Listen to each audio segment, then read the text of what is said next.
السلام علیکم جی۔ پاکستان کے اندر اس وقت سیاسی صورتحال یہ ہے کہ دو قوتیں ہیں،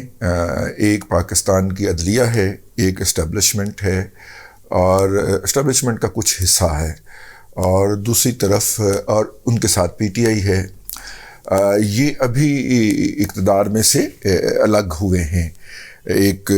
جمہوری پروسیس کے نتیجے کے اندر۔ ان کے خلاف نو کانفیڈنس ہوا ہے، اور دوسری طرف جو ہے وہ روایتی سیاسی قوتیں ہیں جو کہ اس ملک کے اندر پہلے بھی حکمران رہ چکی ہیں اور ایک دوسرے کی ٹانگ کھینچنے، ایک دوسرے کے خلاف پروپیگنڈا کرنے کے اندر جو تھی وہ بہت تیز تھیں۔ اسٹیبلشمنٹ نے اپنی تیسری قوت اتاری ہے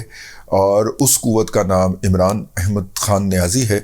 اور اس قوت کا خیال ہے کہ جناب اسٹیبلشمنٹ اسی طرح جس طرح اس کو پہلے امپوز کیا گیا تھا الیکشن سے پہلے، جو پارٹیاں تھیں یہ روایتی پارٹیاں، ان کے کینڈیڈیٹ کے ووٹ جو تھے وہ ٹکٹس جو تھے وہ واپس کروائے گئے اور ان کو نئی جگہوں سے نئے بینر کے نیچے الیکشن لڑوایا گیا، ان کو حکمران پارٹی میں شامل کروایا گیا۔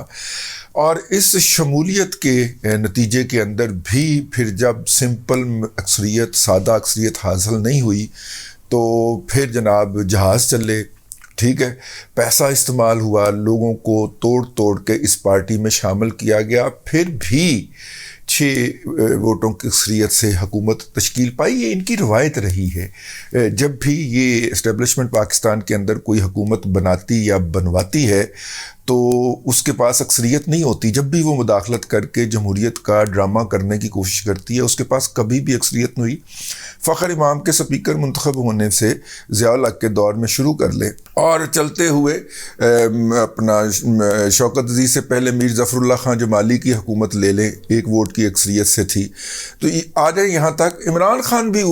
اسی سلسلے کی ایک کڑی تھی۔ عمران خان کے لیے سوشل میڈیا کے ذریعے جو کریٹ کی گئی، ایک ہائپ کریٹ کی گئی، اس وقت بھی جب ہم ان کے ہدی خواہوں سے یہ پوچھتے تھے کہ بھائی اس کے پاس کیا ہے اکنامک، اور بائی دا وے بات وہیں پہ آ پہنچی ہے، لیکن اس وقت بھی جب پوچھا جاتا تھا ان کے ہدی خواہوں سے، ان کے پلیڈرز سے، ان کے امجد شعیبوں سے کہ اس کے پاس کیا گدڑ سنگھی ہے کہ یہ اکانومی کو اوپر لے کے آ سکتا ہے، وہ ملک جہاں پہ ہر دوسرا اشتہار جو ہے وہ ہاؤسنگ سکیم کا ہے، اور ہاؤسنگ سکیم جو ہے، ہر ہاؤسنگ سکیم لانچ کرنے والے کا آپ ذرا وہ پڑھیں نا، شجرہ نسب پڑھیں تو اس کے اندر کوئی نہ کوئی لٹائر جرنیل، retired brigadier, retired major general, retired lieutenant general گھسا ہوتا ہے۔ تو جب انہوں نے اکانومی کو اس طرف چلانا ہے، اس طرف لے کے جانا ہے، تو بھائی پھر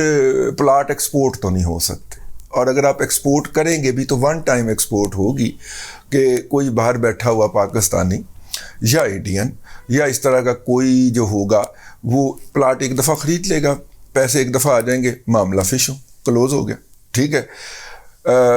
جبکہ آپ اپنی امپورٹڈ اشیاء کو تو استعمال کرنا جاری رکھیں گے تو اس کے لیے کنٹینیوسلی ڈالر چاہیے ہوں گے، تو کنٹینیوسلی ڈالر نہیں چاہیے، ملک بیچ کے کھائیو پھر، ٹھیک ہے، ملک بیچ کے ڈالروں کے عوض کھا لیں۔ اس وقت جو ہے وہ IMF کیا ہے اس کا ہم جائزہ لیتے ہیں اور ہو کیا رہا ہے، اور عمران خان کے پاس اس کا سلوشن کیا ہے۔ عمران خان اپنے منہ سے دیکھ چکے ہیں، وہ سلوشن میں آپ کو عرض کروں گا آخر میں، لیکن پہلے آپ نے دیکھیں اس وقت جو ہے وہ والا لطیفہ ہو گیا ہے کہ ایک صاحب سے کسی نے پوچھا کہ اگر آپ جنگل میں جا رہے ہوں اور شیر آ جائے تو آپ کیا کریں گے؟ انہوں نے کہا کہ میں دوڑ لگا دوں گا۔ کہتا ہے اگر شیر آپ سے تیز بھاگے تو کہتا ہے میں درخت پہ چڑھ جاؤں گا۔ اچھا اگر شیر جو ہے وہ آپ کے پیچھے درخت پہ چڑھ جائے تو کہتا کھلو بھائی، کھلو ٹھہر، آپ شیر کے ساتھ ہو یا میرے ساتھ؟ IMF جو ہے وہ اس وقت ایگزیکٹلی وہی بنا ہوا ہے، وہ ہم سے وہ ہر گزرتے دن کے ساتھ جو ہے وہ گول پوسٹ تبدیل کرتا رہتا ہے۔ تازہ ترین گول پوسٹ اس نے تبدیل کی ہے کہ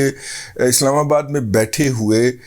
پاکستان کے جو بیوروکریسی ہے جو IMF سے ڈیل کر رہی ہے اس کی باقاعدہ چیخیں نکل گئی ہیں کہ IMF نے قانون سازی کروائی کہ جناب یہ جو آپ نے ہمارے ساتھ ایگری کیا ہے اس کے اوپر قانون سازی کریں، قانون سازی کر دی،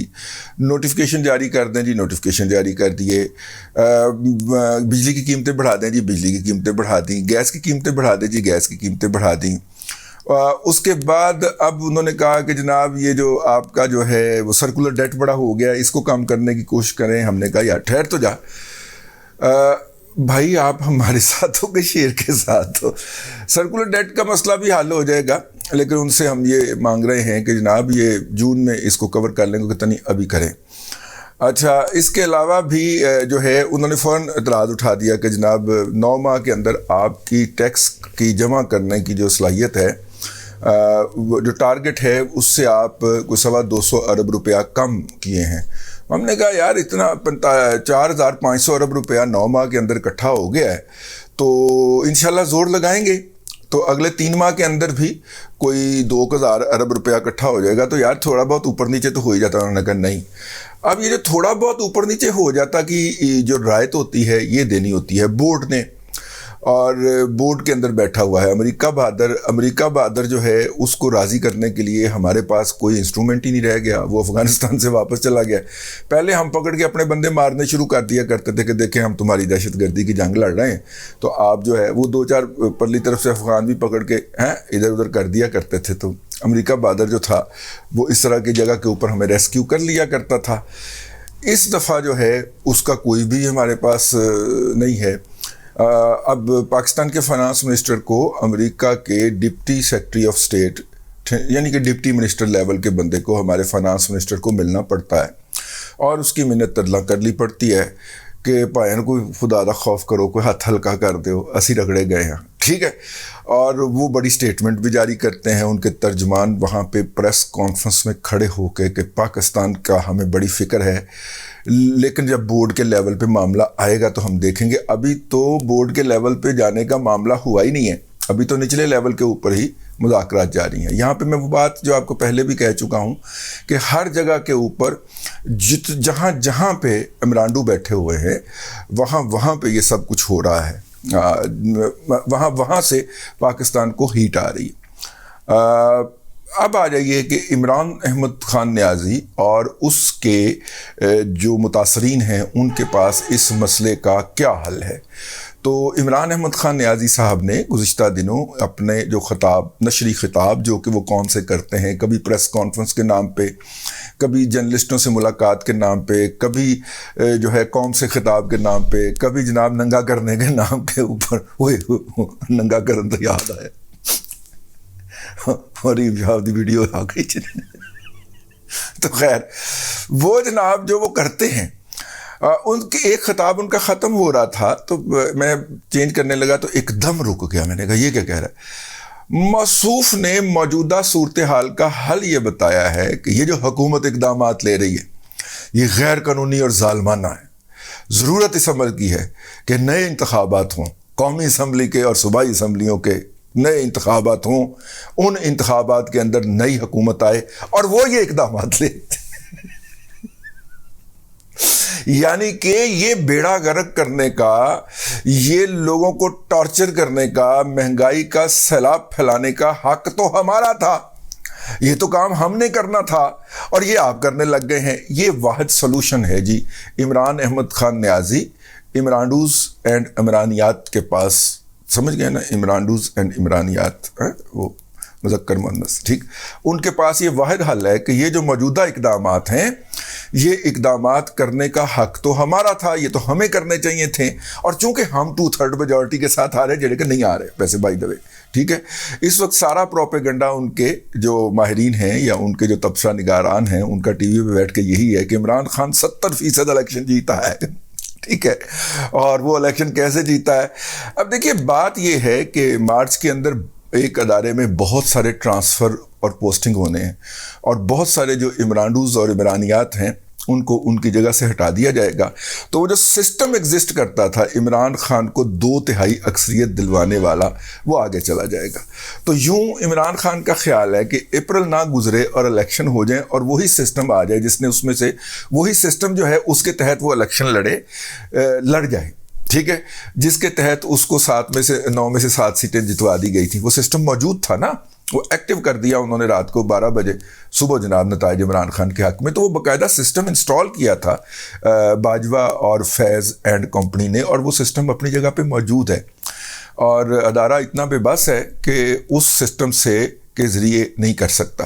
یہ جو ڈرٹی ہیری وغیرہ یہ والی جو اور ایکس وائی والی جو واردات ڈالتا ہے نا وہ تقریر کے اندر,